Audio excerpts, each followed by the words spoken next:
ইসরায়েলের প্রধানমন্ত্রী বেনিয়ামিন নেতানিয়াহুকে ঘিরে হঠাৎ ছড়িয়ে পড়েছে আহত বা নিহত হওয়ার গুজব। গত কয়েকদিন ধরে তাকে প্রকাশ্যে দেখা না যাওয়ায় এবং নতুন কোনো ভিডিও বার্তা না দেওয়ায় এই জল্পনা আরও জোরালো হয়। তবে ঠিক এই সময়ে সামনে এসেছে তার একটি নতুন ছবি। মঙ্গলবার 10 মার্চ ইসরায়েলি সংবাদ মাধ্যম টাইমস অব ইসরায়েল নেতানিয়াহুর একটি ছবি প্রকাশ করেছে।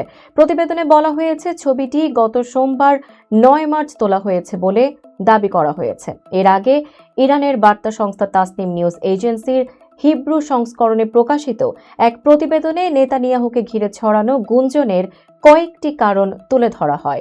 প্রতিবেদন অনুযায়ী নেতানিয়াহুর ব্যক্তিগত চ্যানেলে সর্বশেষ ভিডিও প্রকাশ হয়েছে প্রায় 3 দিন আগে এবং সর্বশেষ ছবি প্রকাশের ব্যবধান ছিল প্রায় 4 দিন। অথচ এর আগে প্রায় প্রতিদিনই তার ভিডিও বার্তা প্রকাশ পেত।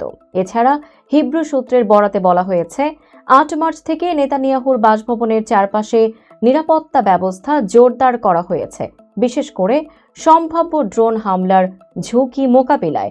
একই সময়ে ডোনাল্ড ট্রাম্পের জামাতা জ্যারেড কুশনার এবং মার্কিন বিশেষ প্রতিনিধি স্টিভ উইটকফের ইসরায়েল সফর হঠাৎ বাতিল হওয়ায় জল্পনাকে আরও উস্কে দিয়েছে। তাসনিম নিউজের প্রতিবেদনটি মূলত মার্কিন সাবেক গোয়েন্দা কর্মকর্তা স্কট রিটারের নামে করা একটি এক্স পোস্টের উপর ভিত্তি করে প্রকাশ করা হয়েছে। সেখানে দাবি করা হয়, নেতানিয়াহুর সরকারি বাসভবনে ইরানি ক্ষেপণাস্ত্র আঘাত হানার পর ঘটনাস্থলেই তিনি নিহত হন। তবে যেই অ্যাকাউন্ট থেকে পোস্টটি করা হয়েছে সেটি সত্যি স্কট রিটারের কিনা এ বিষয়ে এখনও নিশ্চিত হওয়া যায়নি।